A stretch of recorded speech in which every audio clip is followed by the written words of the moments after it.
श्री स्वाय नमस्तुभ्यं। श्री 16 सोमवार शिव महापुराण की कथा जो छिंदवाड़ा मध्य प्रदेश में चल रही है। आज 5वें दिन अंतिम दिन की कथा पूर्ण हो गई है, जिसमें गुरुजी ने हरतालिका से जुड़ा हुआ उपाय बताया। शिव जी का जो भी व्रत करे, पशुपति व्रत करे तो किन बातों का ध्यान रखें। पंडाल में बेलपत्र मिले तो क्या करना चाहिए। पीपल पत्ता से जुड़ा हुआ गुरुजी ने एक उपाय बताया। यदि किसी कारणवश आप ये कथा न सुन पाए हो तो इस छोटी सी वीडियो में आपको पूरी कथा की जानकारी प्राप्त हो जाएगी। तो बढ़ते हैं कथा की ओर। गुरुजी ने कहा, जब हम एक लोटा जल लेकर शिवालय जाते तो उनको कुछ शिव जी से मांगने की जरूरत नहीं पड़ती।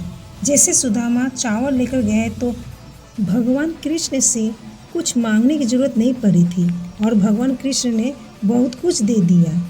उसी तरह जब जल आप महादेव को समर्पित करते तो महादेव खुद आपका भंडार भर देते हैं।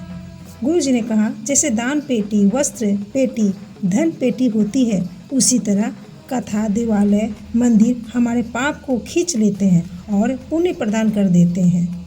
यह पुण्य आनंद की पेटी है जिससे हमें पुण्य मिलता है। गुरुजी ने कहा, संसार के लोगों पर भरोसा करेंगे टूट सकता है, पर महादेव पर भरोसा करेंगे तो कभी नहीं टूटेगा।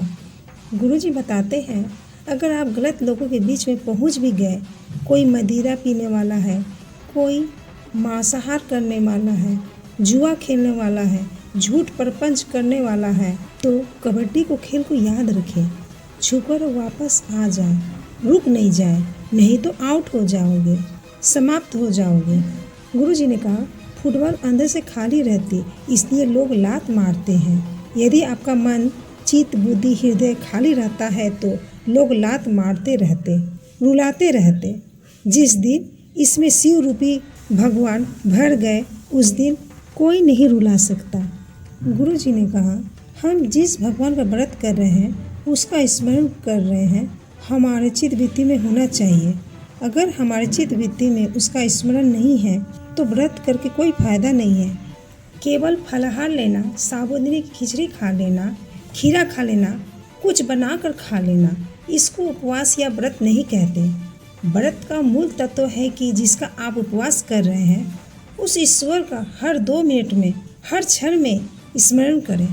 गुरुजी बताते हैं, हरतालिका तीज व्रत में कुछ नहीं खाते पीते, व्रत करते, शिव जी का पूजन की तैयारी करते, फुलेरा का दर्शन करने जाते हैं।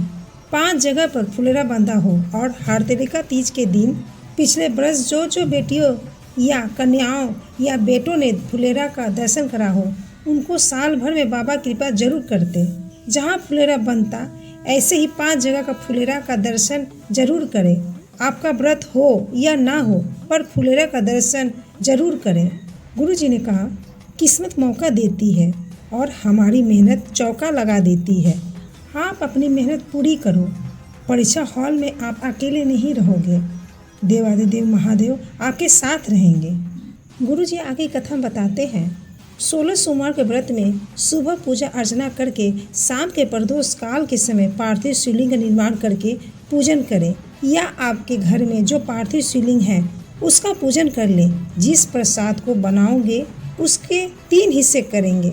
एक हिस्सा भगवान को समर्पित करेंगे, दूसरे हिस्से को वितरण करेंगे, तीसरे हिस्से को आप स्वयं खा लें। शिव जी पर चढ़ा प्रसाद पूरी रात्रि नहीं रखा जाता। खास तौर से 16 सोमवार के व्रत के प्रसाद को रात भर कभी न रखें। गुरुजी जो बेलपत्र देते हैं उसे पंडाल में बैठकर खा लें, उसे रात भर नहीं रखते। बेलपत्र मिले, शरीर में रोग कष्ट है, कैंसर जैसा या कोई गंभीर बीमारी है, जो बेलपत्र मिली है उसे वहीं बैठकर खा ले।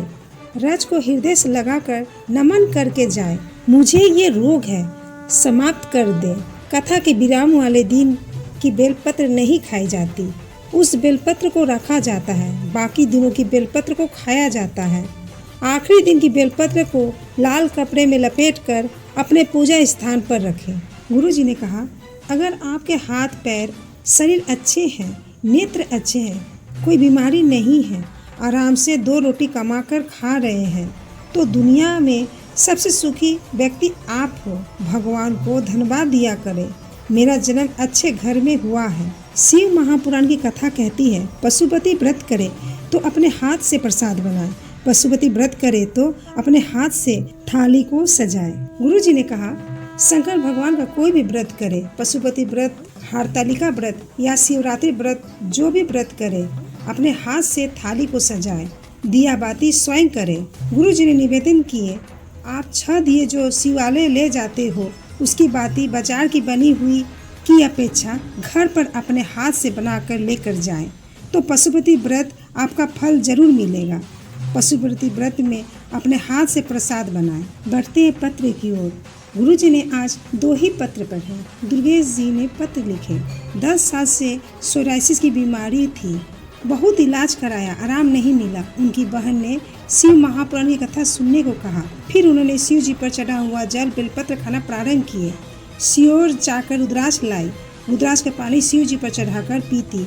उनकी बीमारी ठीक हो गई। वह बाबा को धन्यवाद करने कथा पंडाल में आए। दूसरा पत्र लीला साहू। उन्होंने पत्र लिखे, उनके पति को ब्रेन में खून जम गया, याददाश्त चली गई। तब मालूम पड़ा तो डॉक्टर को दिखाया। आईसीयू में भर्ती थे तो पास के शिवालय में बेलपत्र लाकर दे दिए और शरीर पर शिव जी पर चढ़ा हुआ जल लगा दिए। कुछ देर बाद डॉक्टर ने खुद कहा, जो ब्रेन में खून जमा था वह निकलना प्रारंभ हो गया, अब वह ठीक है। गुरुजी ने उपाय बताए। फेफड़े से जुड़ा कोई भी रोग हो, श्वास से जुड़ा कोई रोग हो, दमा हो, तो यह उपाय जरूर करें। एक पीपल के पत्ता के आगे वाले भाग को अशोक सुंदरी में समर्पित करें। यह उपाय आप कभी भी किसी भी दिन कर सकते हैं।